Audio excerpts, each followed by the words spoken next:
प्रसन्न हुनुहुँदछ श्रीमद् भागवत महापुराणको महिमालाई देखेर, भक्तिलाई देखेर प्रसन्न हुनुहुँदछ। अब सौनकजीले प्रश्न गर्नुहुन्छ, हे सुतजी महाराज,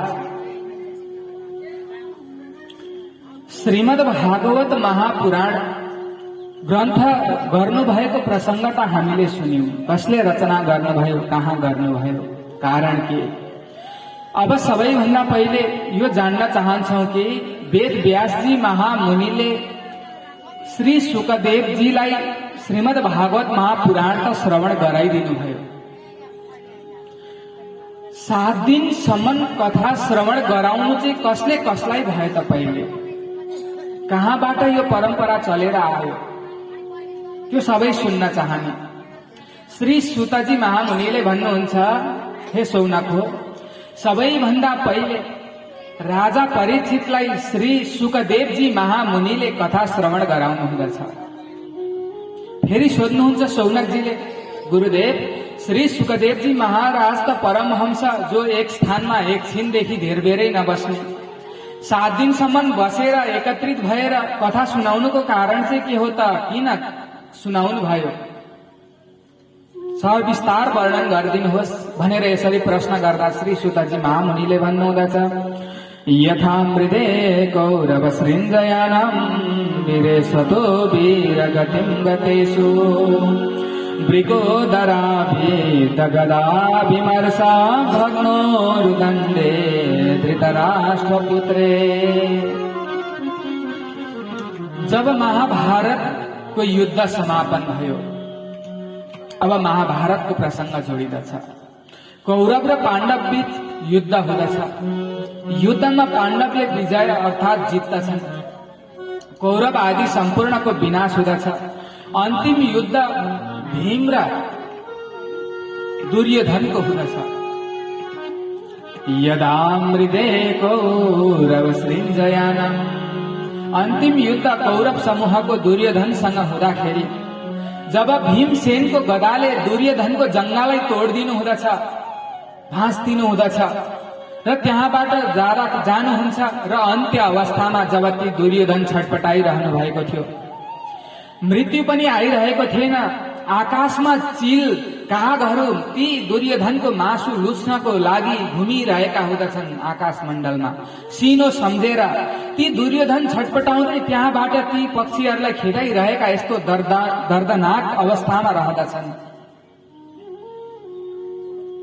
त्यही समयमा आफ्ना अनन्य मित्र अश्वत्थामा आउँदछन्। अश्वत्थामाले ती आफ्ना मित्र दुर्योधनको यस्तो अवस्था देखेपछि दुखित हुँदछन्। भन्छन्, मित्र, मैले तिम्रो त्यो समयको ऐश्वर्य देखे, वैभव देखे, तर आज ती युवराजको यस्तो अवस्था, महाराजको यस्तो अवस्था। मित्र भन, म तिम्रो लागि जे पनि गर्न सक्दछु, म के गरौँ? तिमी जे भन्छौ म अवश्य गर्दिनेछु। दुर्योधनले भन्दछ, मित्र, मेरा शत्रुहरू 5 जना मात्रै थिए। हामी 100 दाजुभाइ थियौं, आफन्त जन कति थियौं। सबैको मृत्यु भयो, मलाई त्यसमा कति पनि दुःख लागेको छैन। म पनि मर्नेवाला छु, दुःख लागेको छैन। मलाई दुःख त केवल एउटै लागिरहेको छ कि मेरा शत्रु 5 जना थिए, 1 जनालाई पनि मार्न सकिएन। उनीहरू 5 जना जीवित छन्, तर मेरा सम्पूर्ण इष्ट मित्र, बन्धु बान्धव, भाइ भतिजा जे जस्ता थिए सबै नाश भएर गए। अश्वत्थामाले भन्छ, मित्र, तिमी एउटा शत्रुको शिर काट्ने कुरो, मार्ने कुरो गर्छौ। म तिम्रो मित्र अश्वत्थामा वचन लिँदछु, प्रतिज्ञा गर्दछु कि ती 5 पाण्डवलाई ल्याएर मार्नेछु म। उनीहरूलाई मारेर शिर काटेर तिम्रो अगाडि ल्याउनेछु मित्र भनेर यसरी प्रतिज्ञा गरेर जाँदछन्। अब जाँदा जाँदै विचार गर्दछन्, के गरौँ? आफ्नो मित्रलाई वचन त दिइगए मैले। यदि पाण्डवसँग युद्ध गर्न ख्याल ठट्टाको कुरो होइन, 5 जना छन्, के गरौँ त? विचार गर्छ। रातिको समयमा जब सुतेका हुन्छन् त्यो समयमा म गएर मार्नेछु उनीहरूलाई, विचार गर्दछन्। उता भगवान श्रीकृष्णले पञ्च पाण्डवलाई भन्नु हुँदछ, पञ्च पाण्डवलाई भन्नुहुन्छ कि हे पाण्डवहरू हो, आज त विजय रात्रि हो, विजय उत्सव हो। आज हामीले युद्ध जितेको दिन हो, शिविरमा बस्नु हुँदैन, जाउँ कहीँ गएर युद्ध महोत्सव अर्थात् युद्धको विजयको उत्सव मनाऊ भनेर सम्पूर्ण पञ्च पाण्डवलाई नै साथमा लिएर जानु हुँदछ।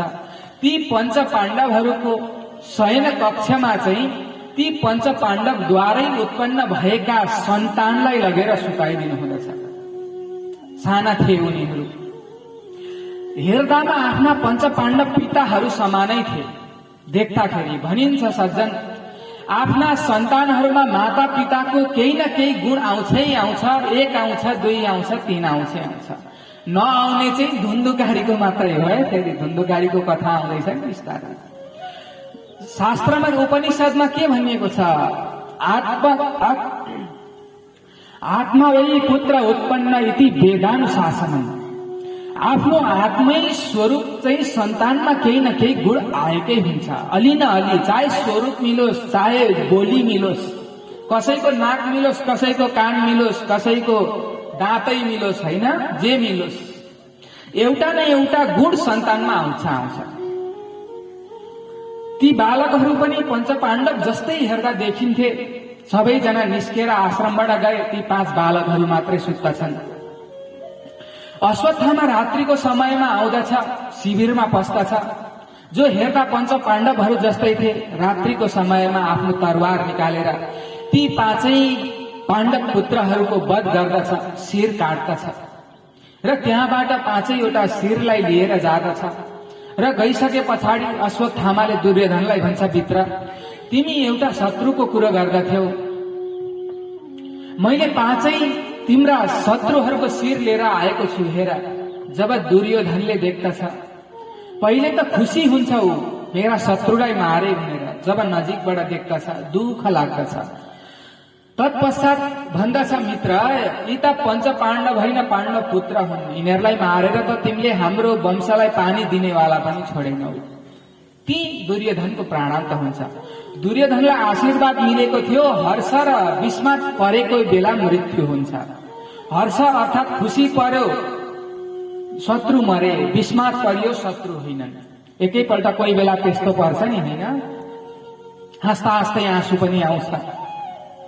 पहिले खुसी भएपछि रुन्छ, दुखी हुन्छ, विस्मात, उसको प्राणान्त हुँदछ। अब अश्वत्थामाले विचार गर्दछ, यदि पञ्च पाण्डव होइनन्, पञ्च पाण्डव जिउँदैछन् भने त अब मलाई छोड्नेवाला छैन, यिनीहरूले मार्छन्। जब प्रातःकाल भयो, प्रातःकाल भइसकिसके पछाडि उता शिविरमा जब पञ्च पाण्डव आउँदछन्, पञ्च पाण्डवले देख्दछन् आफ्ना 5 सन्तान, 5 भाइ छोराहरू, जसको शिरै छैन, केवल जीव मात्रै लडिरहेको छ, एउटा काष्ठ समान। जब माता द्रौपदीले देख्नु हुँदछ, अत्यन्तै विलाप गरेर रुन लाग्नु हुँदछ। माता शिशूनां निधनं सुतानां निशम्य घोरं परितप्यमानः तदा रुदद्बाष्पकलाकुलाक्षी तां सन्त्वयन्नाह किरीटमाली। विलाप गर्न लाग्नु हुँदछ, हे मेरा पुत्रहरू हो, संसारमा कुन चाहिँ आमा छिन् जो आफ्ना सन्तानका दुःखमा खुसी हुन सक्दछिन्? कोही पनि छैन। आफ्नो सन्तान जे जस्तै हुन्, मातालाई मोह अवश्य रहिरहेका हुन्छन्। आफ्ना सन्तानको दुःख कहिले पनि माताले देख्न सक्नु हुँदैन, जे जस्तै हुन्। संसारमा सबैजना स्वार्थी हुन्छन्, तर माताको मायामा कहिले स्वार्थ हुँदैन। निस्वार्थ माया, निस्वार्थ रूपले माया गर्ने भनेकै माता मात्रै हुँदछ। जब द्रौपदी रुन थाल्दछिन्, विलाप गर्दछिन्, हे मेरा पुत्रहरू हो, जब द्रौपदी विलाप गरेको देखिसकिसके पछाडि अर्जुन पनि दुखित हुन्छन्। भन्छन्, हे देवी, हे द्रौपदी, तिम्रा यी सन्तानलाई जसले वध गरियो, मारियो, त्यसलाई अगाडि तिम्रो आँखा अगाडि ल्याएर म वध गर्नेछु, दण्ड दिनेछु, मार्नेछु, चिन्ता नलेऊ देवी भनेर सम्झाउनु हुँदछ। किरीटमाली, किरीटमाली भनेको अर्जुनको एउटा नाम हो। अर्जुनका धेरै नाम छन् नि, भनिएको छ अर्जुनका 10वटा नाम अत्यन्तै पावन मानिएको छ। त्यो 10वटा नाम चाहिँ एउटा हाँडी, अब हजुरहरूलाई थाहा छ नि, होइन? हाँडी, हाँडीमा लेखेर गाईको गोठमा झुन्ड्याइयो भने नि गाई वस्तुलाई रोग बिमार लाग्दैन भनिएको छ। ती अर्जुनको 10वटा नामलाई घरको मूलद्वार अगाडि लेखेर राखियो भने घरमा वास्तु दोष हुँदैन। गाईले थोरै दुध दिँदछ रोग लागेर भने पनि हाँडीमा लेखेर गौशालामा राखियो भने धेरै दुध दिन्छ, दुध बिमार लाग्दैन भनेर महिमा गाइएको छ। अर्जुनका 10वटा नाम के हुन् त? अर्जुनो फाल्गुनो जिष्णु किरीटी श्वेतवाहना विवत्स विजया कृष्ण सभ्य साची धनञ्जय। महाभारतको विराट पर्वमा आउँदछ यो श्लोक। लेखेर राख्नु अरे दोष लाग्दैन, घरमा वास्तु दोष, गौशालामा गाई बिमार हुँदैनन्। र किरीटमाली भनेको को हुनुहुँदो रहेछ? अर्जुन। किरीटी श्वेतवाहना, किरीट अर्थात अर्जुन। यसरी अर्जुनले प्रतिज्ञा गर्नु हुँदछ। अब खोज्न त खोज्ने वचन पनि दिए, के गरौं? भगवान श्रीकृष्णलाई रथमा राखेर पदचिन्ह हेर्दै हेर्दै जानु हुँदछ। शिविरबाट बाहिर निस्केको पहिले पहिले मान्छे निहाल्ने स्थान हुन्थ्यो अरे नि, पदचिन्ह हुन्छ नि, खुट्टाका पाइला हेर्दै हेर्दै पत्ता लगाइन्थ्यो, अनुसन्धान गरिरह्थ्यो होइन। यसको अर्को नाम अनुसन्धान त छँदैछ, गवेषण पनि भनिरहेछ। गवेषणको अर्थ के हो? अब हजुरहरू वृद्धहरूलाई पहाडतिर कतै कतै कति गाई वस्तुहरू छोड्ने स्थानबाट पनि त आउनु भएको होला नि होइन, गोठमा लगेर छोडिदिने चलन थियो नि। यदि हरायो भने के गरिन्थ्यो? यसो गाईको खुर जहाँ गाडिएको छ हेर्दै हेर्दै खोज्न गइन्थ्यो होइन, अघि बढिन्थ्यो। यसलाई भनिन्छ गवेषण पनि भनिन्छ। गोहो अन्वेषण, गोहो भनेको गाईको चिन्हद्वारा पत्ता लगाउने। त्यस्तै अर्जुनजीले पनि त्यो शिविरबाट जब बाहिर निस्केको पैताला पाइला छाप हेर्दै हेर्दै भगवान श्रीकृष्णलाई साथमा लिएर जानु हुँदछ, निस्किनु हुँदछ। जाँदै गर्दाखेरि जब पत्ता लाग्दछ अश्वत्थामा एउटा ऋषिको आश्रममा गएर लुकेर बसेका थिए। अर्जुनलाई आउँदै गरेको देख्दा अब डराउँदछन्। अब अर्जुनले थाहा पाए, पत्ता लगाए मलाई छोड्नेवाला छैनन्, मार्छन् अवश्य भन्ने विचार गरेर डराउँदछन् र ब्रह्मास्त्र अर्जुनमाथि प्रयोग गरिदिँदछन्। अश्वत्थामाले जब ब्रह्मास्त्रको तेज आउँदै गरेको अर्जुनले देख्दा डराउँदछन्। पहिले त भगवान श्रीकृष्णले बताउनुहुन्छ, हे अर्जुन तिमी किन डराउँछौ? तिमीलाई त ब्रह्मास्त्र चलाउन पनि आउँदछ, रोक्न पनि आउँदछ, फर्काउन पनि आउँदछ, तिमी पनि चलाऊ, रोक। जब भगवान श्रीकृष्णले बताइसके पछाडि अर्जुनले पनि ब्रह्मास्त्र प्रयोग गर्दछन् र अश्वत्थामाको ब्रह्म तेज, जुन ब्रह्मास्त्रको तेज रहेको छ, रोक्दछन्, बन्द गर्दछन्। रथबाट ओर्लेर अर्जुनले गएर अश्वत्थामालाई बन्दी बनाउँदछन्, डोरीले बाँध्न थाल्दछन्। भगवान श्रीकृष्णले भन्नुहुन्छ, अर्जुन किन बाँध्दैछौ? यो आततायी हो, यसले साना साना सुत्दै गरेका बालकहरूको वध गरेको छ, मृत्यु दण्ड देऊ। मत्तम प्रमत्तम उन्मत्तम सुप्तम बालम स्त्रियम जडम प्रपन्नम विरथम भीतम नरिपुम हन्ति धर्मवे। आततायी हो, 5वटा व्यक्ति 5 जनालाई मार्नेवाला आततायी मानिन्छ। गरुड पुराणमा आउँछ व्याख्या। केलाई? गौशालामा बाँधिएकी गाईलाई मारियो भने दोष सबैभन्दा ठुलो। हुन त गौ हत्या गर्नु नै दोष हो, तर पनि गौशालामा बाँधिएकी गाईलाई मारियो यदि भने आततायी, त्यो भन्दा तल अधम व्यक्ति कोही हुँदैन। गद्दीमा बसेको राजालाई मार्नेवाला, व्यासमा बसेको गुरुलाई मार्नेवाला 3 जना हुनुभयो। अर्को सुतिरहेका बालकहरूलाई मार्नेवाला र मासिक धर्मबाट पर सर्नु भएको माताहरूलाई, स्त्री आदिलाई मार्नेवाला। यी 5वटा पाप सबैभन्दा आततायीको संज्ञा हो। पंचोग्र पापम छल पद्मकारिणः उर्रा पिशाचाश्चैव निर्दयाते। यी 5 प्राण अत्यन्तै अधम हो। भगवानले सम्झाउँदै भन्नुहुन्छ, अर्जुन यसले सुतिरहेको ससाना बालकहरूको वध गरेको छ, नछोड यसलाई, मार, वध गर, दोष लाग्दैन तिमीलाई।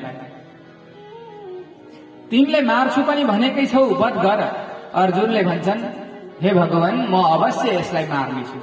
तर मैले द्रौपदीलाई वचन प्रतिज्ञा गरेको छु कि तिम्रो आँखा अगाडि ल्याएर मार्नेछु देवी भनेर, म उही लगेर मार्छु। जस्तो तिम्रो विचार भनेर रथमा हालेर बाँधेर हातमा जिउमा सम्पूर्ण अङ्गहरूमा डोरीले बाँधेर शिविरमा लिएर आउँदछन्।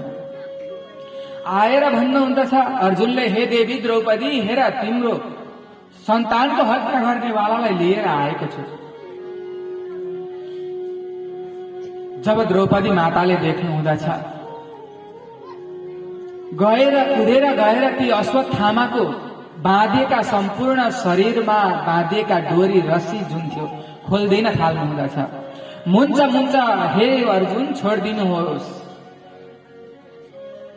किन त भन्दा मुच्यताम एषा ब्राह्मणो नितरां गुरु साराहस्य धनुर्वेद सविसर्गोपसंयमः। छोडिदिनुहोस्। हजुरका गुरु जो द्रोणाचार्यजी महाराज हुनुहुँदथ्यो, जसले हजुरहरू सम्पूर्ण पाँचै जनालाई धनुर्विद्या आदि सर्वश्रेष्ठ धनुर्धर बनाउनु भयो, सम्पूर्ण ज्ञान दिनुभयो, उनी द्रोणाचार्य हजुरहरूको गुरु अहिले युद्धमा प्राणान्त वीर गति प्राप्त गर्नुभयो। उनी द्रोणाचार्यको सन्तान गुरुपुत्र हुनुहुँदछ। अगाडि मार्नु हुँदैन कहिले पनि। हजुरका गुरु जो हुनुहुन्थ्यो उहाँकै स्वरूपमै त गुरुपुत्र हुनुहुँदछ। छोडिदिनुहोस्, नमार्नुहोस्। उहाँलाई मार्दाखेरि आफै विचार गर्नुहोस्। हे अर्जुन, सन्तानको वियोग कस्तो हुन्छ? आफ्ना सन्तान मर्दाखेरि मातालाई कति दुःख लाग्दछ, कति कष्ट हुँदछ, कति वेदना हुँदछ। त्यसको दुःखको अनुभव मैले मेरा सन्तान मर्दाखेरि गरे। उहाँको माता कृपी, जसको नाम थियो, जो अहिले आफ्ना पतिको पनि मृत्यु भइसक्यो, एउटा आफ्ना सन्तान पुत्रकै अनुहार हेरेर जीवित हुनुहुँदछ। यदि हजुरले उहाँका सन्तानलाई पनि मार्नुभयो भने हजुरको गुरु मातातर्फ हृदयमा कस्तो वेदना पर्दछ। छोडिदिनुहोस्। हेर्नुहोस् सज्जन, माताहरूको हृदय कति कोमल हुँदछ, कति नरम हुँदछ। आफ्ना सन्तान समान सर्व समानलाई हेर्ने, आफ्ना सन्तानलाई जसले मारियो उसलाई पनि छोडिदिनुहोस् भनेर छोडाउँदै हुनुहुँदछ। माताहरूको हृदय महिमा। अर्जुनले भन्नुहुँदछ, हे देवी, अब म के गरौँ त? मैले त मार्छु भनेर प्रतिज्ञा गरिसकेको छु, वध गर्छु भनेर। अब के गरौँ त?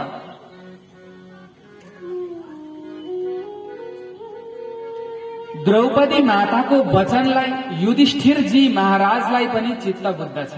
भन्नुहुन्छ, जे जस्तो हो, गुरुका सन्तान गुरुपुत्र हो, ब्राह्मण हुन्, ब्राह्मणलाई कहिले मार्नु हुँदैन।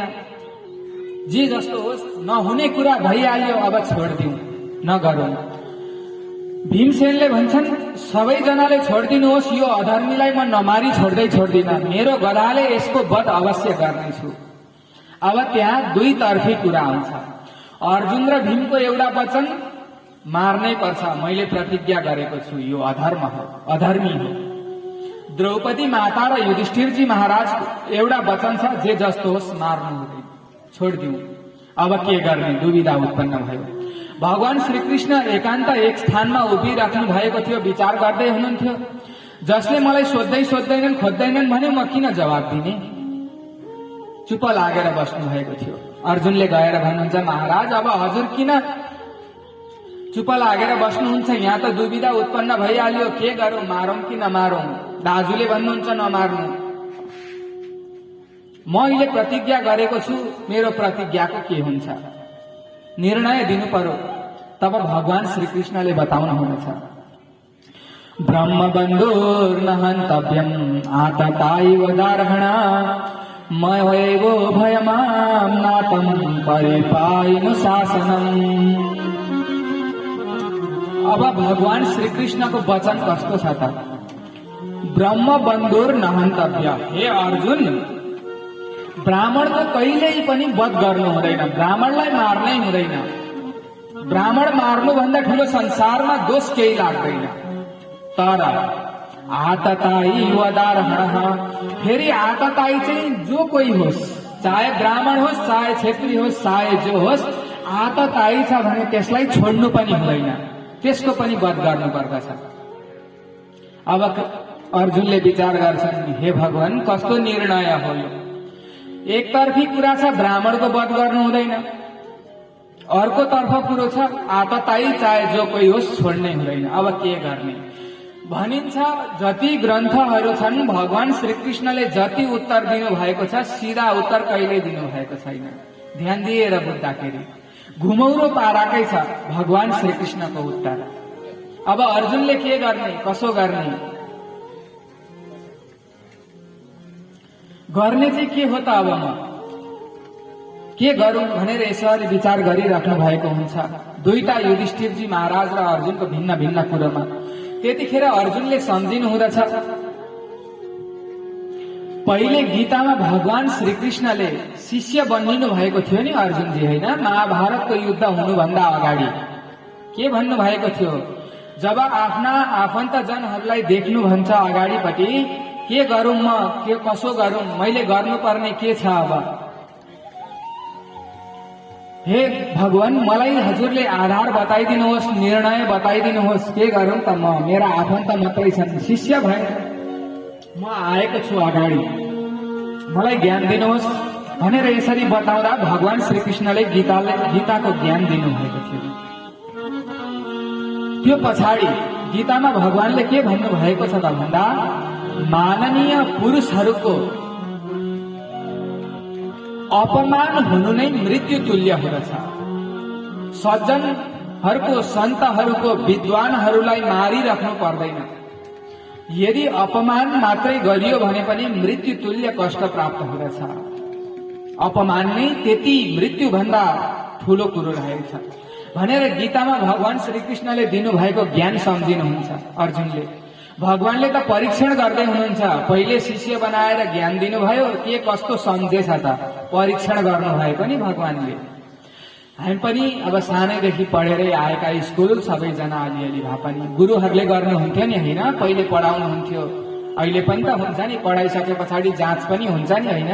के का लागि, के कस्तो पढे त वर्षभरि भनेर जाँच गर्नको लागि हामी पनि भरेदेखि त जाँच गर्छौं नि, के कसो।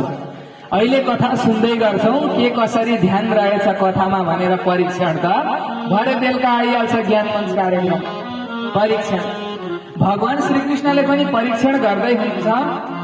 अब के गर्दा रहेछन् नि त, कति बुझेछन्, कति सम्झेछन् त गीताको ज्ञान भनेर यसरी परीक्षण गर्दा अर्जुनले सम्झिनुहुन्छ, माननीय पुरुषहरूको अपमान नै मृत्यु हो। तुरन्त अश्वत्थामाकोमा जानु हुँदछ र आफ्ना माता कृपिले लगाइदिनु भएको अश्वत्थामाको शिरमा एउटा मडी थियो,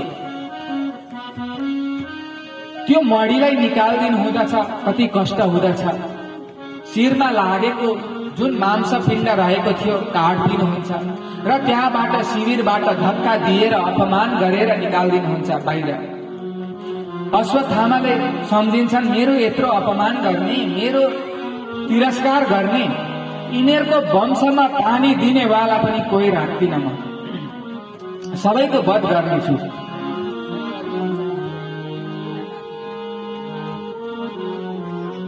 पानी दिनेवाला पनि कसैलाई म राख्नेवाला छुइन, वंशका सबै मार्नेछु भनेर भौतारिएर जाँदछन्। गइसकिसके पछाडि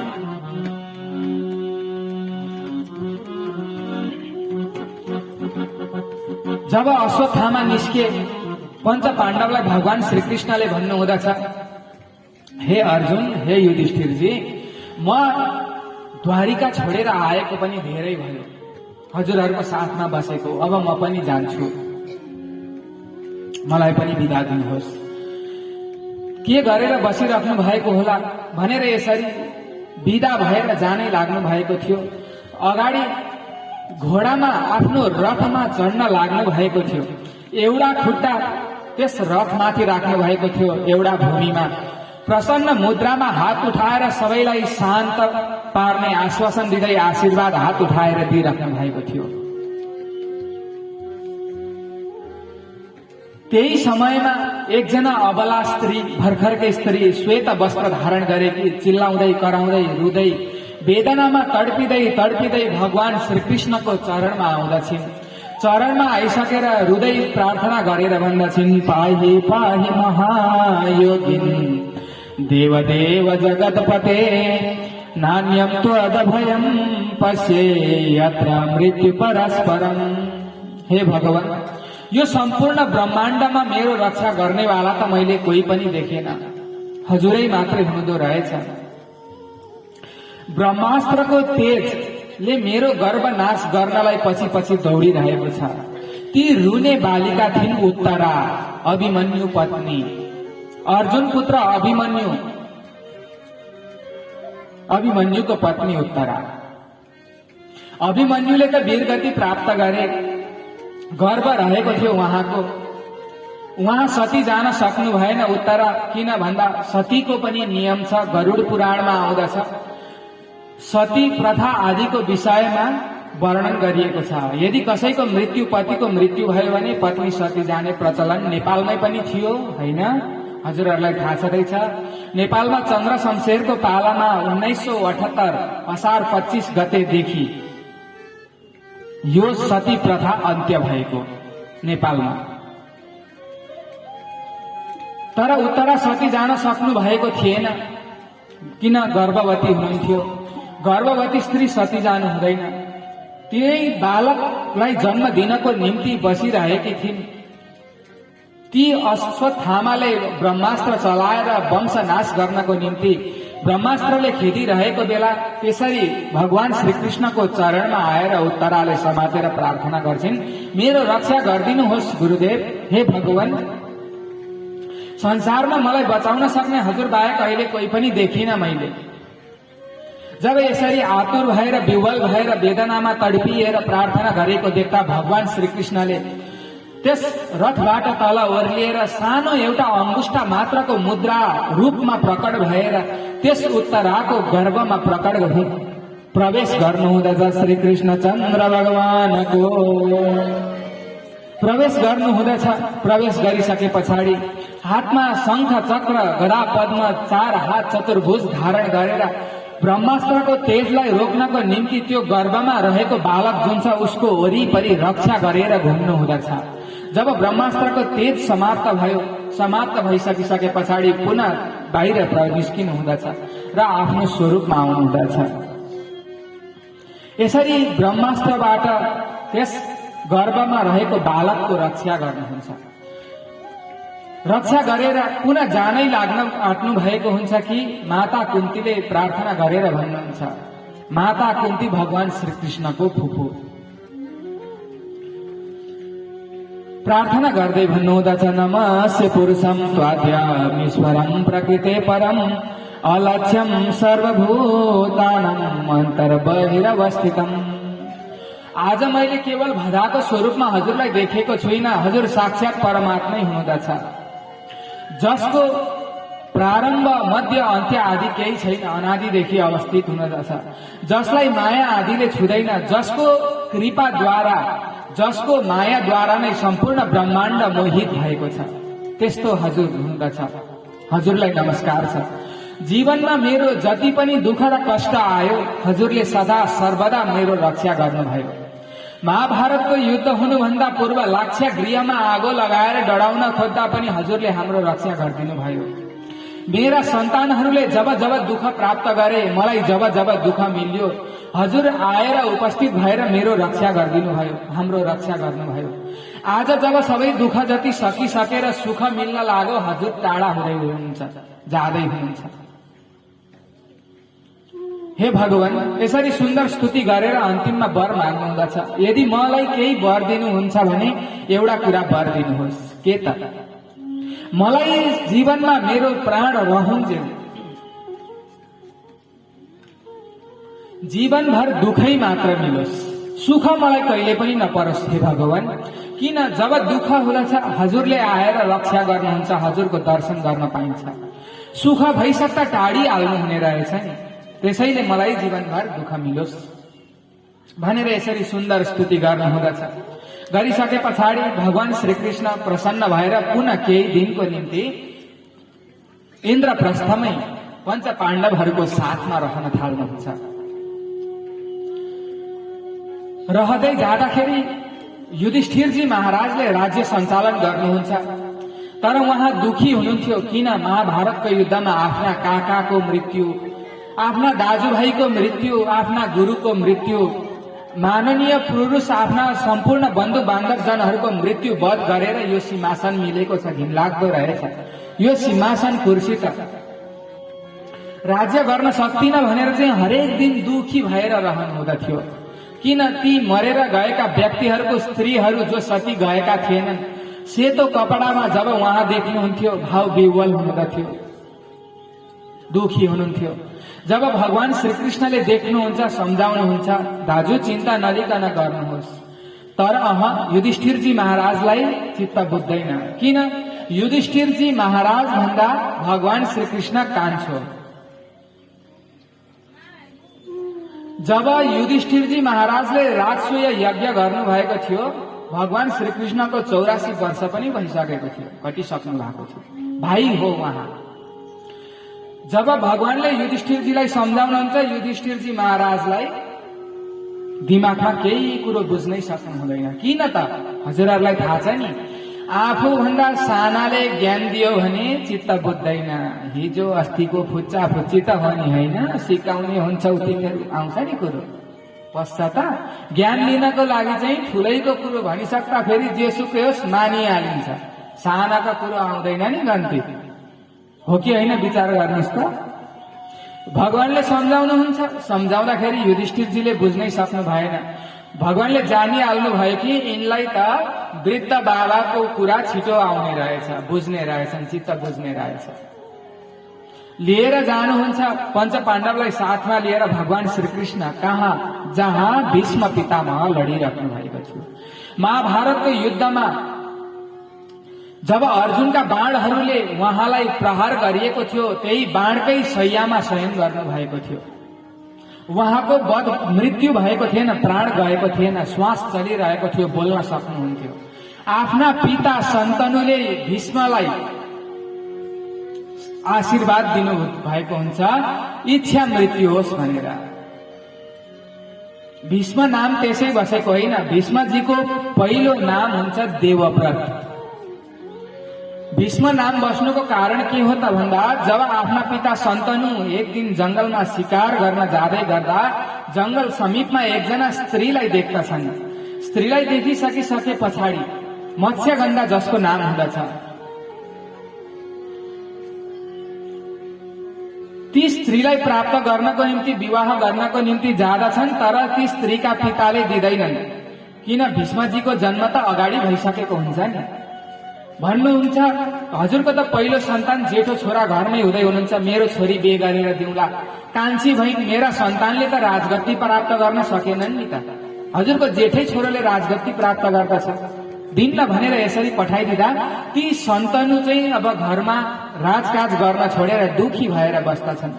ती देवव्रतले थाहा पाउनु हुँदछ आफ्नो पिताको दुःखको कारण, गएर ती स्त्रीका पितालाई वचन दिनु हुँदछ कि हे महाराज,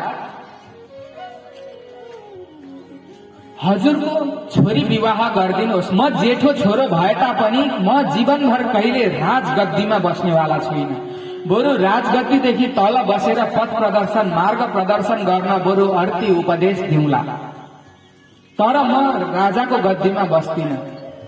र साथसाथै हजुरलाई डर होला कि मेरा सन्तानले पो राजगद्दी ओगट्ने हुन् भन्ने विचार आउँछ भने म देवव्रत प्रतिज्ञा गर्दछु कि म आजीवन ब्रह्मचर्यमा रहनेछु, विवाह कहिले गर्दिनँ भनेर यसरी देवव्रतले प्रतिज्ञा गरेर जानुहुन्छ। पछि ती स्त्रीका पिताले विवाह गरिदिनुहुन्छ।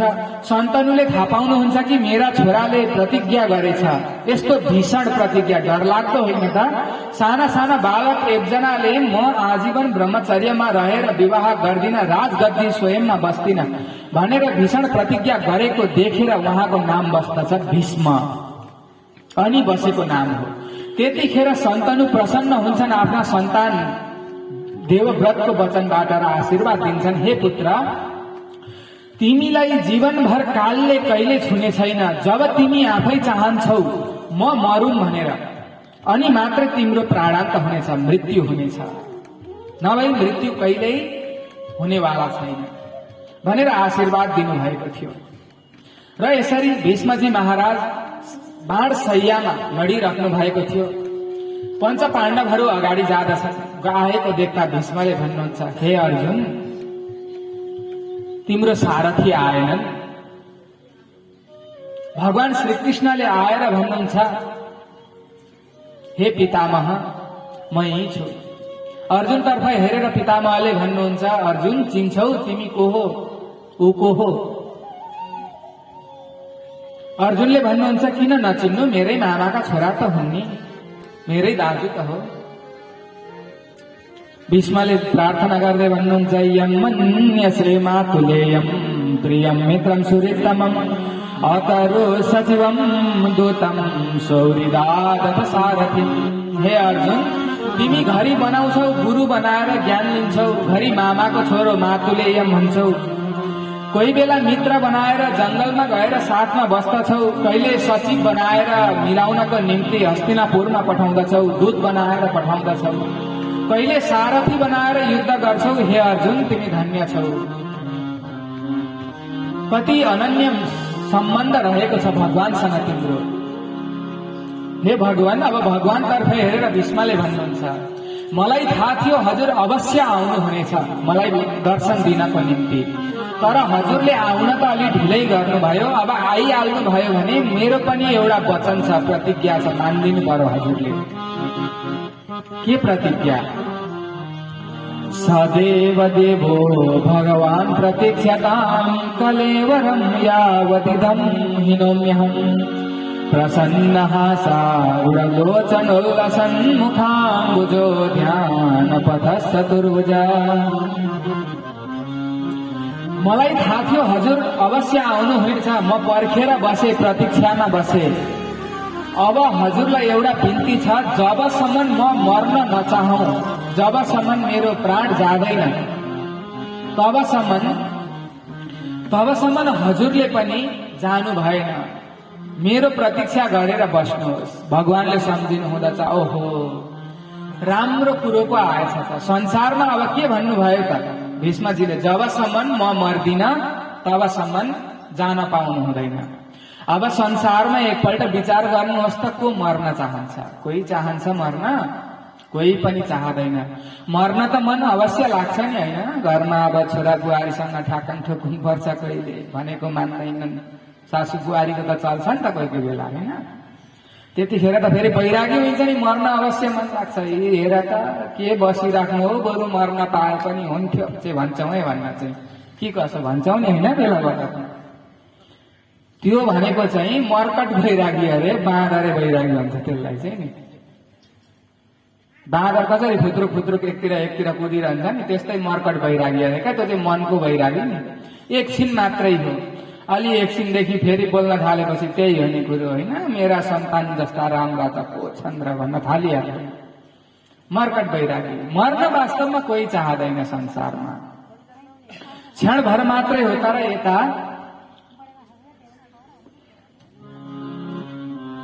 भीष्मजीले भन्दै हुनुहुन्छ, उहाँलाई त झन् इच्छा मृत्यु छ। जबसम्म म मर्दिन भन्नुहुन्छ, मृत्यु कालै आउँदैन। अब के गर्ने? भगवान अब मुख लड्काएर अथवा निराश भएर बस्नुहुन्छ। भीष्मजीले प्रार्थना गरेर भन्नुहुन्छ, हे भगवान, हजुरको यो उदासी मुहार हेर्नलाई मैले राखेको होइन। यदि बस्नुहुन्छ भने कसरी बस्नुस् त? प्रसन्नः सारुणलोचनोल्लसन्मुखाम्बुजो ध्यानपथः चतुर्भुजा। कसरी त भन्दा प्रसन्न भएर हजुरको मुख कमल देख्न पाऊँ भनेर यसरी भन्नुहुन्छ। र भगवान श्रीकृष्णले युधिष्ठिरजीलाई भन्नुहुन्छ, यदि केही कुरा जान्न चाहन्छौ, सोध्न चाहन्छौ, बुझ्न चाहन्छौ भने सोध। यसरी युधिष्ठिरजीले सोध्न थाल्नुहुन्छ पितामहलाई। पितामह भीष्मले बताइदिन लाग्नु हुँदछ। यसलाई भनिन्छ भीष्म गीता। जसरी भगवत गीता छ नि, त्यस्तै भीष्म गीता पनि छ।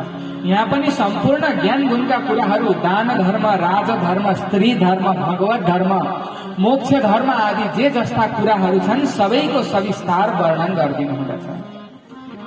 र यसरी वर्णन गरिसके पछाडि अन्तिममा भगवान श्रीकृष्णसँग प्रार्थना गर्दै जब माघको महिना आउँदछ, शुक्ल पक्ष एकादशी तिथि आउँदछ, माघ भनेको उत्तरायण हो। दुईटा अयन रहेका छन्, दक्षिणायन र उत्तरायण। उत्तरायण भनेको देवताहरूको दिनको समय, दक्षिणायन भनेको रातको समूह। माघदेखि लिएर असारसम्मलाई उत्तरायण भनिदछ। साउनदेखि पुससम्म, साउन भदौ असोज कार्तिक मङ्सिर पुस 6 महिना यो दक्षिणायन, देवताहरूको अँध्यारो समय, रातको समय। अब उत्तरायण पनि लाग्दछ, माघको महिना आउँछ, शुक्ल पक्ष एकादशी तिथि। यो भन्दा राम्रो अरू कुनै छैन भन्ने जानेर भगवान श्रीकृष्णको प्रार्थना गर्नुहुँदछ। के भन्नुहुन्छ त? इतिमतिरुपकल्पिता वितृष्णा भगवती सात्वत पुंगवे विधुम्ने ससुकमुपगते क्वचिद् विहरतु।